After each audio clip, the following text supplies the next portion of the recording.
नमस्कार दोस्तों, मैं विवेक पंडित आपका अपने चैनल क्राइम स्टोरी बाय विवेक पर हार्दिक अभिनंदन, वंदन और स्वागत करता हूं, जहां हम आपको हर बार एक नई और सच्ची क्राइम स्टोरी सुनाते हैं। अगर आप भी मेरी तरह क्राइम स्टोरी में दिलचस्पी रखते हैं तो मेरे चैनल को सब्सक्राइब करें और बेल आइकन को भी दबाएं, जिससे हमारी हर कहानी सबसे पहले आप तक पहुंचे। दोस्तों, आज की जो कहानी है वो बेहद चौंका देने वाली है। ये कहानी लखनऊ की है, जहां 21 मार्च को यूपी की राजधानी लखनऊ में सड़क पर खून से लथपथ दो युवकों की लाश मिली तो हड़कंप मच गया। दोनों युवकों को बड़े ही बेदर्दी से तेज धारदार हथियार से काट कर मौत के घाट उतारा गया था। लाश देखकर यह साफ पता चल रहा था कि युवकों को किसी तेज धारदार हथियार से ताबड़तोड़ कई हमले कर मौत के घाट उतारा गया है। एक युवक की जो लाश थी, उसके शरीर पर तो इतने जख्म थे कि ऐसा लग रहा था कि मानो किसी ने अपना सारा गुस्सा उस पर निकाल दिया था। जो पोस्टमार्टम रिपोर्ट आई उसमें बताया गया कि 21 बार धारदार हथियार से उस युवक के गर्दन और सीने के एरिए में हमला किया गया था। एक तरीके से कहें तो उसकी गर्दन को काट दिया गया था। वहीं जो दूसरा युवक था, उसको एक ही 2 वार किए गए थे, लेकिन उसको भी इस तरह से मारा गया था कि किसी भी हाल में वो भी बच न पाए। राजधानी लखनऊ में इस तरह का हत्याकांड हुआ तो हड़कंप मच गया। पुलिस ने पूरे मामले की जांच शुरू की तो चौंका देने वाला सच सामने आया। इस हत्याकांड को अंजाम देने वाला कोई और नहीं, कोई सातिर अपराधी नहीं, बल्कि कानून का रक्षक, कानून का रखवाला एक सिपाही निकला। सिपाही ने गणासे से इस हत्याकांड को अंजाम दिया। अभी तक यह बात शुरुआती जांच में सामने आ रहा है कि इसके 2 सालों ने भी इसका साथ दिया। हत्या की जो वजह थी वही प्रेम प्रसंग। सिपाही की पत्नी का इन दोनों लड़कों में से एक लड़के के साथ प्रेम प्रसंग चल रहा था, जो शादी से पहले से चल रहा था।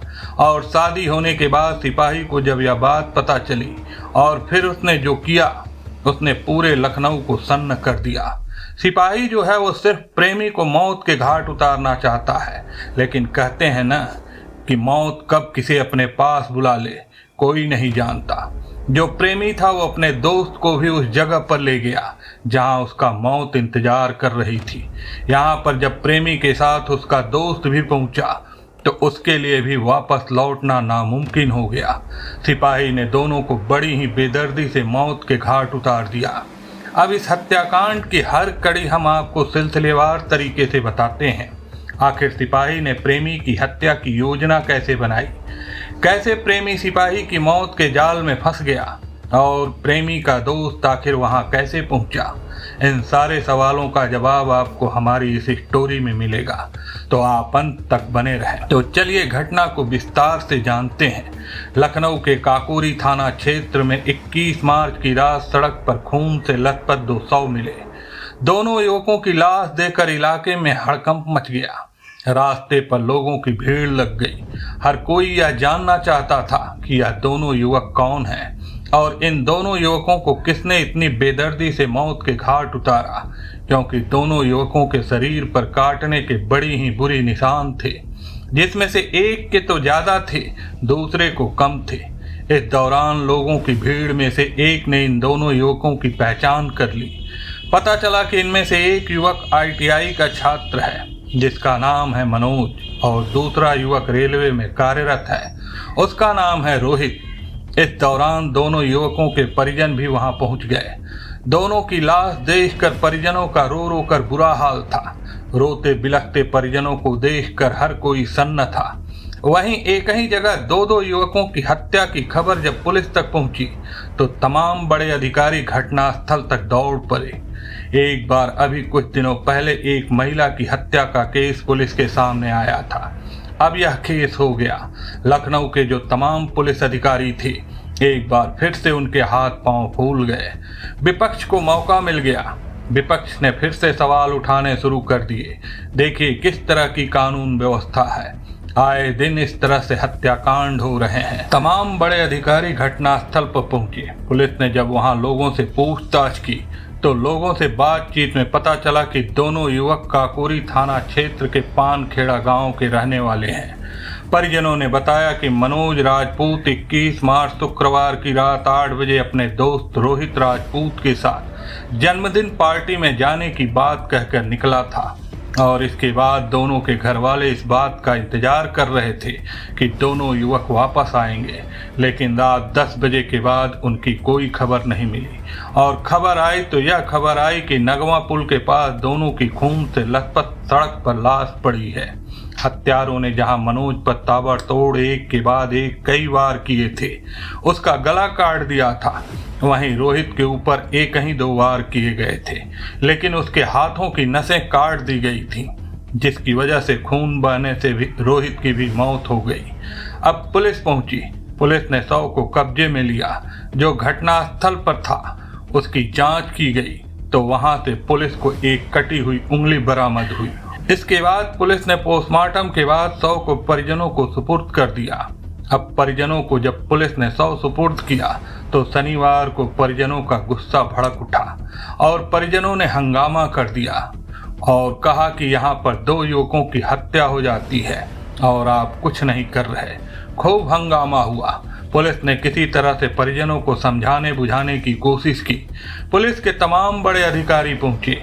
परिजनों को आश्वासन दिया कि इस हत्याकांड की गुत्थी को वह जल्द से जल्द सुलझाएंगे और जो भी हत्यारा होगा उसको उसके किए की सजा जरूर मिलेगी। भीड़ इस कदर उग्र थी कि पूरे रोड को, जो महान रोड था, उसे गांव वालों और परिजनों ने जाम कर दिया था और परिजनों का रो रो कर बुरा हाल था। पुलिस परिजनों को किसी तरह से समझाने बुझाने में जुटी रही कि हम जल्द से जल्द इस हत्याकांड का खुलासा कर देंगे। लिहाजा पुलिस ने फिर से एक बार 2 से 3 टीमें बनाई और इस पूरे मामले की जांच शुरू की। सबसे पहले पुलिस ने परिजनों से पूछताछ की। परिजनों से पूछताछ में रोहित राजपूत और मनोज राजपूत के बारे में यह पता चला कि दोनों आपस में दोस्त थे। रोहित के पिता रमेश परिवहन मंत्री दयाशंकर सिंह के सिक्योरिटी गार्ड हैं। उन्होंने बताया कि बेटा बर्थडे पार्टी में जाने की बात कहकर शाम को घर से निकला था और वह यह नहीं बताया कि किसके पास जा रहे हैं। वहीं मनोज के पिता का भी कहना था कि बेटे से मैंने पूछा कि कहाँ जा रहे हो तो बोला दोस्त के घर दावत है और दावत के बाद घर वो वापस आ जाएगा। उन्हें भी यह नहीं पता था कि आखिर जो मनोज है वो कहाँ जा रहा है। वहीं पूछताछ में पुलिस को यह पता चला कि मनोज की एक प्रेमिका है जिसके साथ अक्सर मनोज फोन पर बातचीत करता है और मिलने भी उससे कभी कभी जाता है। पुलिस के लिए ये एक अहम सुराग था क्योंकि अक्सर हत्याओं की वजह कहीं न कहीं युवतियां, महिलाएं और लड़कियां निकल आती हैं, प्रेम संबंध निकल आते हैं। पुलिस ने अब सबसे पहले मनोज के मोबाइल की कॉल डिटेल खंगालना शुरू किया क्योंकि अगर प्रेमिका है तो जाहिर सी बात है वो बात करता होगा, व्हाट्सएप चैट करता होगा और व्हाट्सएप से प्रेमिका का पता भी आसानी से लग सकता है। पुलिस ने जब मनोज का मोबाइल खंगाला तो 2 नंबर ऐसे मिले जिन पर मनोज की ताबड़तोड़ मतलब अक्सर बहुत ज़्यादा बातचीत होती थी। यहाँ तक कि जिस दिन मनोज की हत्या हुई 21 मार्च वाले दिन, उससे एक दिन पहले तक एक नंबर से मनोज को 35 बार कॉल आई थी। अब पुलिस ने दोनों नंबर की डिटेल्स खंगाली जिससे पुलिस को पता चला कि इसमें से एक नंबर एक युवती का है और वह युवती ही मनोज की प्रेमिका है और इस हत्याकांड से इस युवती का कुछ न कुछ ताल्लुक जरूर है क्योंकि जब मनोज की हत्या हुई 21 मार्च की रात को उसके कुछ देर पहले तक भी इस नंबर से मनोज की बातचीत हुई। पुलिस ने युवती को पकड़ा। युवती का नाम था दीपिका। पुलिस ने जब दीपिका को हिरासत में लिया और उससे पूछताछ की तो सनसनीखेज खुलासा हुआ। दीपिका ने पुलिस को बताया कि उसके सिपाही पति और उसके 2 भाइयों ने मिलकर इस हत्याकांड को अंजाम दिया है। जिसके बाद पुलिस ने जो सिपाही था महेंद्र, वो लखीमपुर खीरी में तैनात था, उसे वहां से हिरासत में लिया और दीपिका के 2 भाइयों को भी पुलिस ने हिरासत में ले लिया। पुलिस ने जब इन सब से पूछताछ की तो सिपाही महेंद्र जो कि मुख्य आरोपी था उससे पुलिस ने पूछताछ किया तो सिपाही ने सब कुछ सिलसिलेवार तरीके से बताया। सिपाही ने बताया कि वो काकोली के तेज किशन खेड़ा गांव का रहने वाला है और यह पान खेड़ा गांव के पास पड़ता है जहां पर इन दोनों युवकों की हत्या हुई। इस समय उसकी तैनाती लखीमपुर खीरी जिले में है। करीब 1.5 साल पहले महेंद्र की शादी काकोरी के ईंट गांव की रहने वाली दीपिका से हुई। दीपिका का शादी से पहले ही काफी लंबे समय से मनोज के साथ उसका प्रेम प्रसंग चल रहा था, लेकिन दीपिका के घर वाले मनोज से उसकी शादी करने के लिए राजी नहीं थे और इसी वजह से उन्होंने दीपिका की शादी सिपाही महेंद्र से कर दी। लेकिन शादी के बाद भी न मनोज ने और न दीपिका ने आपसी रिश्ते यानी प्रेम वाला जो रिश्ता था शादी से पहले तक जो शायद चल भी सकता था, लेकिन शादी के बाद जो नाजायज रिश्ता बन चुका था उस रिश्ते को खत्म नहीं किया, बल्कि अब उनके रिश्तों की गहराई बढ़ती जा रही थी। वजह थी क्योंकि सिपाही महेंद्र जो था उसकी पोस्टिंग अलग अलग जिलों में होती रहती थी।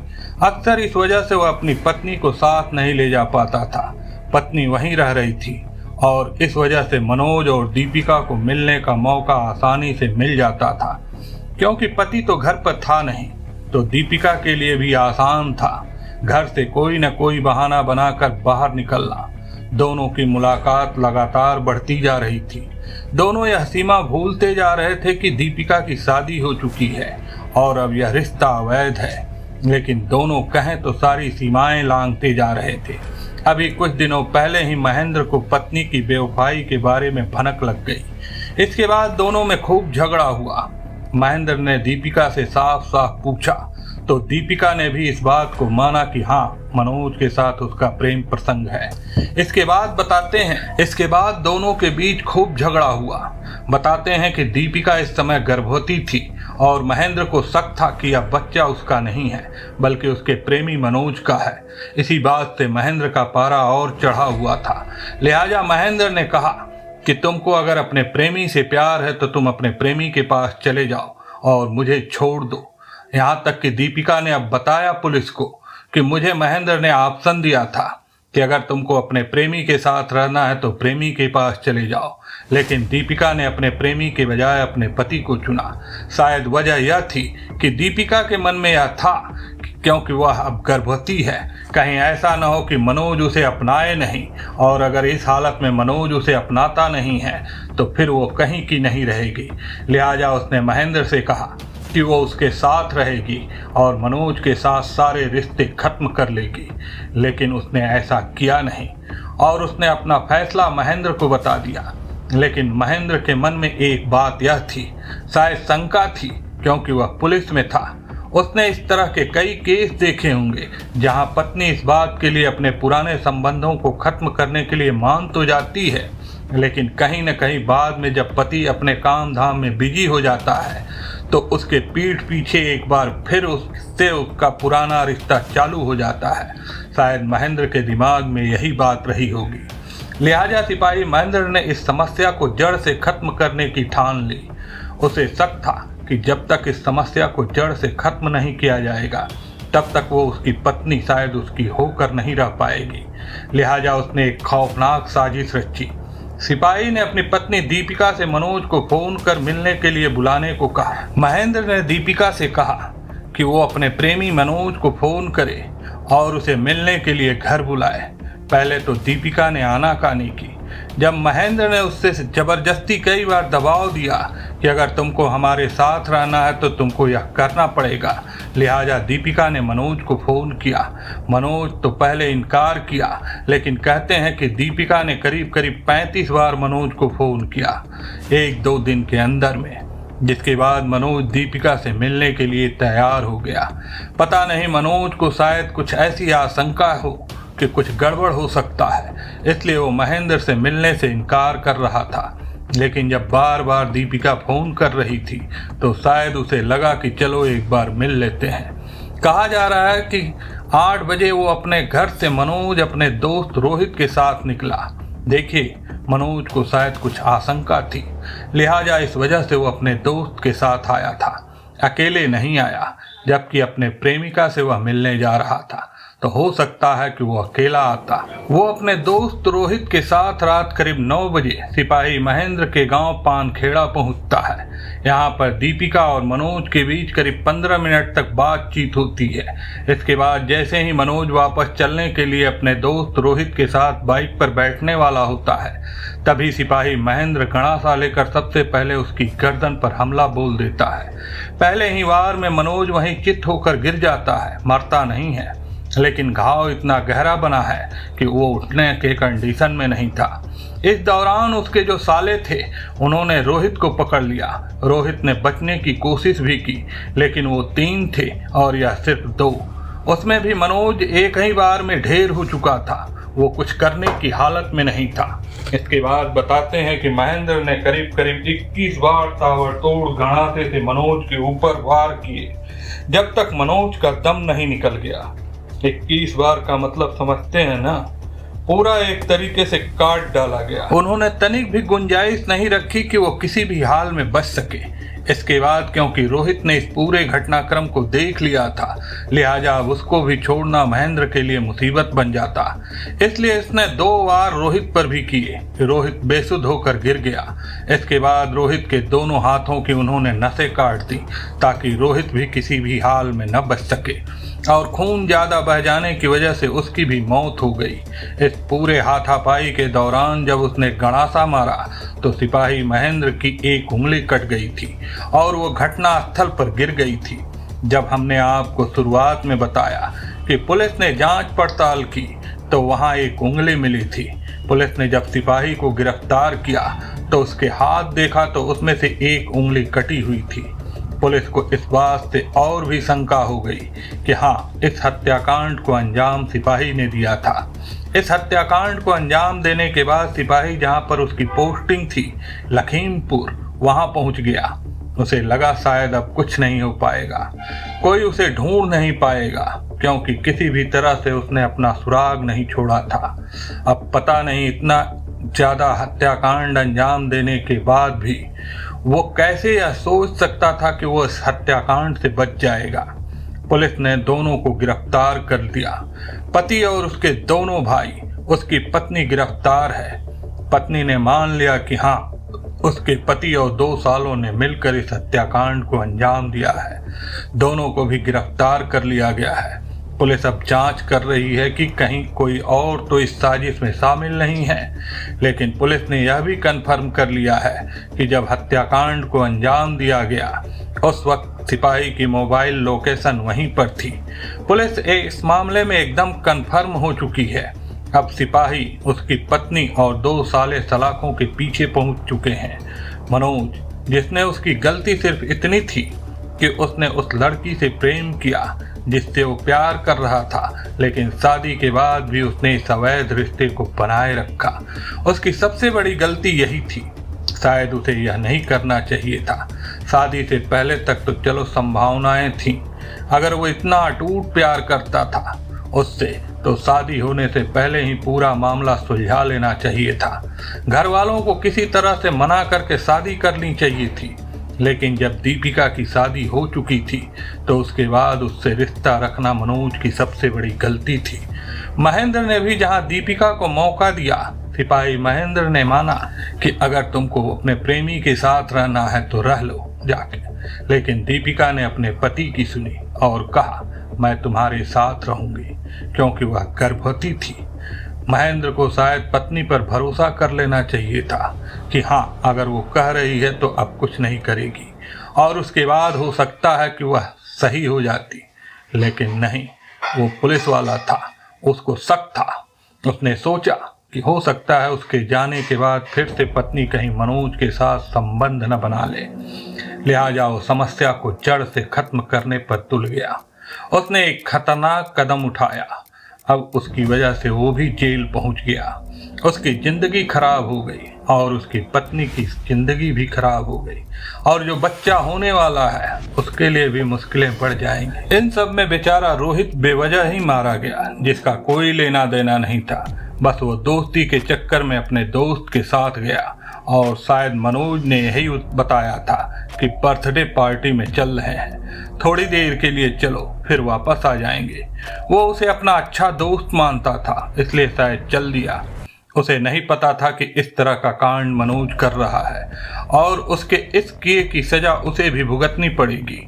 मनोज के घर वाले रो रहे हैं, उनका मन है, लेकिन इन सब में रोहित की जो मौत हुई, उसके घर वालों को तो यह नहीं था कि हमारे बेटे ने क्या किया था, हमारे बेटे का इन सब में क्या कसूर था, हमारे बेटे को क्यों मार डाला। उनका तो वो कहें कि बिना किसी कारण के रोहित को मौत का सामना करना पड़ा। अब पुलिस ने बहरहाल ताबड़तोड़ 21 तारीख को मामला पूरा हुआ। 22 तारीख 2 दिन के अंदर ही इस केस को सुलझा लिया, सभी को सलाखों के पीछे पहुंचा दिया। परिजनों के अंदर अभी भी गुस्सा है और वह चाहते हैं कि इस मामले में कड़ी से कड़ी कार्रवाई हो। सिर्फ गिरफ्तारी से काम नहीं चलेगा, जैसा कि और अपराधियों के साथ होता है, एनकाउंटर हो या फिर उनके घरों पर बुलडोजर चले, वो इस तरह की सख्त कार्रवाई की मांग कर रहे हैं। बहरहाल अभी आप हाल फिलहाल जितने केस देखेंगे गुनाह के, उन सब में कहीं न कहीं अवैध संबंध सबसे बड़ी वजह बन रहे हैं। हत्याकांडों के अपराध के लिहाज से संयम बरतना बहुत जरूरी है। इस चीज में वह मत कीजिए कि मैं एक तरफ घर वाली एक तरफ बाहर वाली, या पत्नी है ही जो पति है उसका प्रेमी के साथ भी चक्कर चल रहा है। संयम अगर नहीं बनाएंगे तो इसी तरह से जीवन बर्बाद होता रहेगा। इस खबर पर आपकी क्या राय है, हमें कमेंट करके जरूर बताइएगा। हम आप तक इसी तरह से गुनाह की तमाम बड़ी कहानियां पहुंचाते रहेंगे। देखते रहिए crime story by Vivek channel को, और स्टोरी को लाइक करते हुए दोस्तों को अधिक से अधिक शेयर करें और चैनल को सब्सक्राइब जरूर कर लीजिएगा, क्योंकि आपका प्यार ही हमें और आगे बढ़ने के लिए प्रोत्साहित करता है। नमस्कार, देखते रहिए crime story by Vivek channel.